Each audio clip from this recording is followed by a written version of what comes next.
सो 5 प्रकार के changes India में दबा के हो रहे हैं. पहला है Indian women are now the main drivers of the economy, right. कुछ आंकड़े डिस्कस करेंगे. जो मेन है इस कमरे में उनको थोड़ा सा धक्का लगे, बट सारा डेटा सजेस्ट कर रहा है कि Indian women are now the main driver of the economy. By the way they are clearly the main driver of politics, because सारे इलेक्शन में सबसे ज्यादा वोट कौन डालता है? अब वुमेन डालते हैं, मैन नहीं डालते. तो पॉलिटिक्स में तो ईजी है समझाना, क्योंकि दिखता है वोटर काउंट में. आर्थिक मुद्दों पे भी अब वो थोड़ा डिस्कस करेंगे. दूसरा है एजुकेशन, राइट.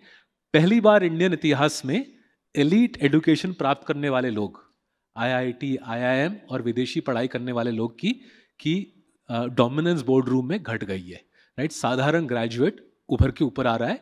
उसका बहुत बड़ा मायने है. The elite in India is changing. That has huge implications for what constitutes luxury spending in the country. तीसरा है साउथ इंडिया का रैपिड राइज, राइट. दुनिया का फास्टेस्ट ग्रोइंग इकोनॉमी अब साउथ इंडिया है. Beyond India, south India, specifically 7 states in peninsular India now are the fastest growing economy in the world, and that has huge ramifications for how you and I make money in this country. चौथा है China की पिटाई, the decline of China, and हमारे लिए कौन से economic opportunities open up होते हैं, कैसे आप और मैं कमाई कर सकते हैं चाइना की पिटाई से.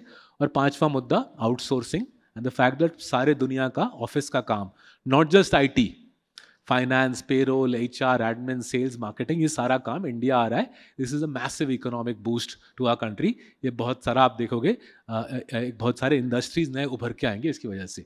तो इस ईच मुद्दे पे थोड़ा सा विचार, थोड़ा सा डेप्थ में जाते हैं. आगे बढ़े स्लाइड्स पे प्लीज.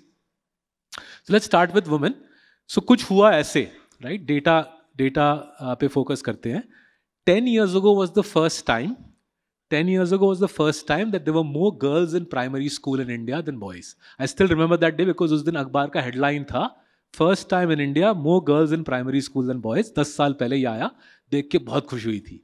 Naturally क्या हुआ है, over the last 10 years, as those girls have gotten to college, at every level of the education system now, from primary school through to university, there are more women studying than men.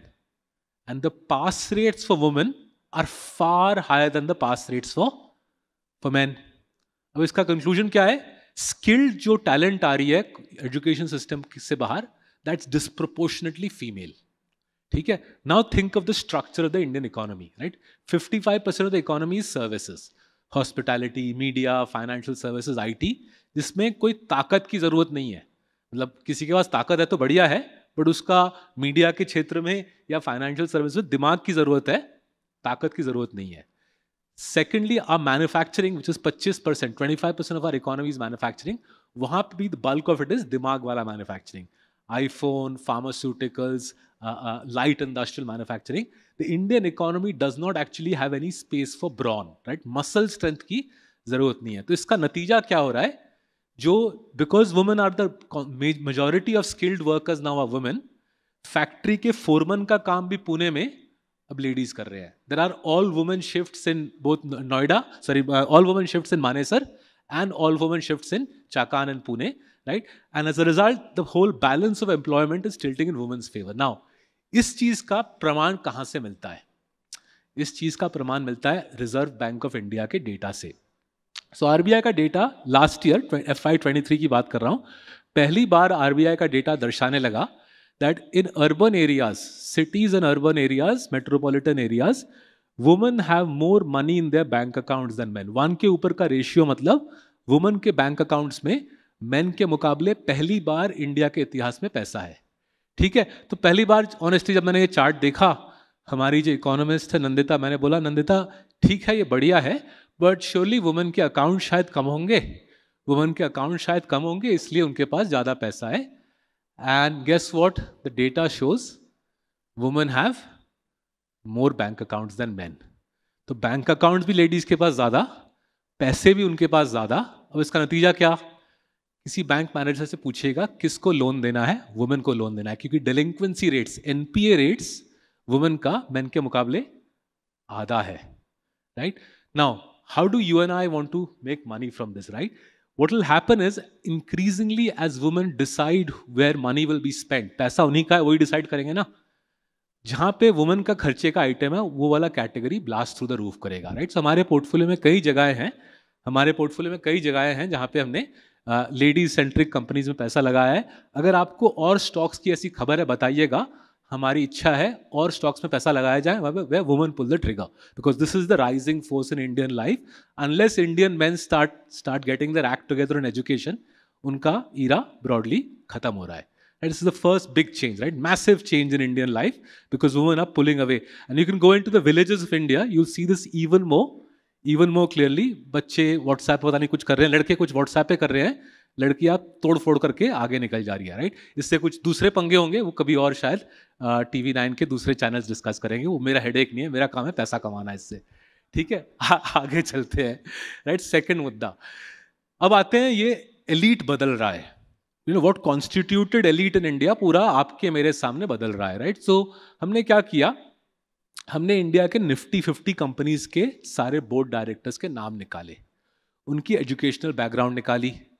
2003 का किया, 2013 का किया, 2023 का किया.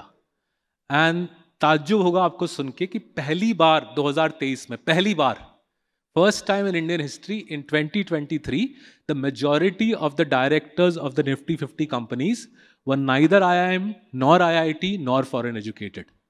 The local graduate is the now new king and new queen of India. India में आप कौन से बड़े कॉलेज से पढ़े हो, आपकी अंग्रेजी कितनी अच्छी है, कौन से क्लब की आप मेंबरशिप रखते हो, इसका कोई मायने नहीं है. अब इंडिया में मायने किस चीज की है? Do you have entrepreneurial talent, can you use modern technology in business, and can you manage teams of cross cultural multi gender talented people, right? And again हमारे पोर्टफोलियो में भर डाला हमने इस प्रकार के कंपनीज. सो फॉर एग्जांपल, अगर मैं बिल्कुल नीचे की जो कंपनी उसका जिक्र करूं, right, this company, every time you have a biscuit in India, every time you have a biscuit, this company makes money. So the emulsifiers in India, emulsifiers for biscuits in India are dominated by Fine Organics. Every time you have an aerated beverage, the black dye in a aerated beverage comes from Fine Organics, right? Fine Organics are regular local graduates from Bombay University, and increasingly this is the norm in Indian life. Elite education, belonging to exclusive upper class crowd no longer cuts any ice in India, right? One disclaimer, folks, all the stocks I'm talking about, I am invested in them through Marcellus' PMS. My parents are invested in them, and so are our 9,000 clients. So just keep that in mind when you look at the names of these stocks. So this is the second change. The elite is changing in front of you and me, and what constitutes elite consumption therefore naturally changes because इनकी identity पूरी बदल रही है. ठीक है, आगे बढ़ते हैं please. राइट? तीसरा है साउथ इंडिया का rise, right? This has been meteoric. So just to put some numbers around it, several of the South Indian states, their economy has doubled in the last 6 years. 6 साल में इनका economy double हो गया. So broadly speaking the maths is as follows, right? India का 1/4 population, आधा economy, so 1/4 of the population, half the GDP, and 3/4 of the GDP growth come from South India now. 1/4 of the population, half the GDP, and 3/4 of the growth South India आ रहा है. तो इसका मतलब क्या हुआ? Growth जहां पे पैसा वहीं पे कमाया जाएगा. साउथ इंडिया की ग्रोथ रॉकेट की तरह है. South Indian states, several of them have doubled there economy in the last 6 years. जाहिर है जो कंपनी साउथ इंडिया में ओवर इंडेक्स कर रहे हैं, साउथ इंडिया पे ज्यादा फोकस कर रहे हैं, जाहिर है उनकी ग्रोथ दबा के ज्यादा आएगी, राइट? तीसरा चेंज है इंडिया में. 10 साल पहले नॉर्थ और साउथ का gap, as you can see, north और साउथ का गैप ग्रो कर रहा है, right? And again within this the women story is even more powerful. South India has the highest labour force participation for women compare to the rest of the country. So story के अंदर story है, education की focus south की ज्यादा है, women के ऊपर focus ज्यादा है, and women female employment therefore in south is more, and therefore companies, almost all smart companies are over indexing south, because jobs, पढ़ाई, इन्वेस्टमेंट सब कुछ वहीं पे दबा के हो रहा है. ठीक है, आगे बढ़ते हैं. चाइना की जो इकोनॉमिक इश्यूज चल रहे हैं, पॉलिटिकल इश्यूज चल रहे हैं, उसके ऊपर तो आपने अखबार में पढ़ा ही होगा. Let me focus on the economic opportunity for us as a nation, right? करीबन हर एक इंडस्ट्री में चाइना इंडिया से 10 गुना बड़ा है. रफली रूल ऑफ थंब है, 10 गुना बड़े हैं हर एक चीज में वो लोग, right? Now we don't have the economic muscle to capitalize on every single industry, but there's 3 or 4 industries where we are actually very competitive globally. Right. उदाहरण के तौर पे दवाई, राइट. स्पेसिफिकली दवाई के अंदर API, active pharmaceutical ingredient, right. This is the चूरन inside your दवाई, दिस इज व्हाट गिव्स दवाई इट्स मसल, राइट. $200 बिलियन की ग्लोबल इंडस्ट्री है. 200 बिलियन में से 170 बिलियन चाइना के पास है, केवल 20 बिलियन इंडिया के पास है. विच मीन्स अगर इंडिया चाइना से 10% शेयर भी ले ले, चाइना के पास 170 है, अगर उसका हम 10% भी ले ले, हमारी API industry, active pharmaceutical industry, double हो जाएगी ना. आपकी और मेरे आंखों के सामने बिल्कुल वही हो रहा है. लास्ट 2 साल में the US pharma companies are redirecting their orders for APIs from China to India. The big beneficiaries of this is obviously the chemical belt in Gujarat, which is Baroda, Surat, Vapi, and the chemical belt in South India, which is primarily around Hyderabad and Vizag. Right. इन तीनों belt में chemical का boom चल रहा है. मेरे ख्याल से अगले 2-3 साल में इस बूम को और आप स्पीड पकड़ते देखोगे as America moves very aggressively. And I am saying we assume conservatively केवल 10% चाइना का शेयर इंडिया आए, our API industry, our pharma industry will end up doubling. If more than 10% comes, then I don't quite know where we will find the space, but the scale of the opportunity is immense. Similarly, in iPhones, Apple makes roughly $200 billion of phones and pads in China. Already they moved $20 billion to India. अभी भी $180 billion वहाँ पे बना रहे हैं. अगर वो 1/4 भी मूव कर जाए, हमारा mobile phone industry zero 5 years ago will end up becoming a $50 to $100 billion industry. Huge fortunes will be built around this. Our job is to try to make money from this colossal dynamic, right? And final opportunity में जाते हैं. एक slide आगे जाते हैं, ठीक है. तो फाइनल जो मुद्दा मैं रेज करूंगा is because wealth is being created so fast in our country, right? So it's appropriate that Money9 ये ऑर्गेनाइज कर रहा है. जस्ट थोड़ा आपको सर कॉन्टेक्स्ट दे दूं किस पैमाने पे वेल्थ बन रहा है इंडिया में. The Indian stock market has given 18x in the last 20 years, right. 18 गुना कमा के दिया है. The highway network, the national highway network has tripled in the last 20 years. जैसे आप most of you will know, if a national highway passes by your plot of land, the value of the land doubles, right. So roughly 2 lakh Indian families have benefited enormously from this. कैसे मालूम हमको? Income tax returns के जरिए से मालूम. So if you look at the latest IT returns from the income tax department, in the year that just ended, to be precise, in the year that just ended, 1,76,000 families filed IT returns. These are individual IT returns of 1 crore or more.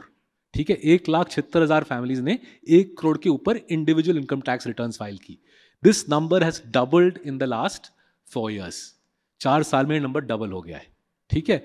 On the other hand, IT returns of 5 lakh या 5 और 10 लाख के बीच flat over the last 4-5 years, right? So the elite in India, the economic elite, roughly 2 lakh families, मानिए 1 million लोग, right? उनकी wealth rocket कर रही है, partly stock market, partly land prices, and partly their own business activities, right? Especially if you go to say towns like in Maharashtra, Satara, Sangli, Kolhapur, Sholapur, say in the context of UP, places like Firozabad, Agra, you'll see the rise of a new elite. These people own the auto dealerships, they will own the cold storage, the supply chain, the logistics warehouses. They'll typically have the local school, the school will be owned by them. And you're seeing a rise of a new elite. As the elite rises, the kind of products that the elite buys absolutely go through the roof. So, उदाहरण लेता हूँ टाइटन का. Titan owns Tanishq. Titan के share price की compounding last 20 साल में है 2,200 गुना. Right. Titan is in a way the archetypical play on the Indian elite. इस कंपनी ने 2,200 गुना कमा के दिया है.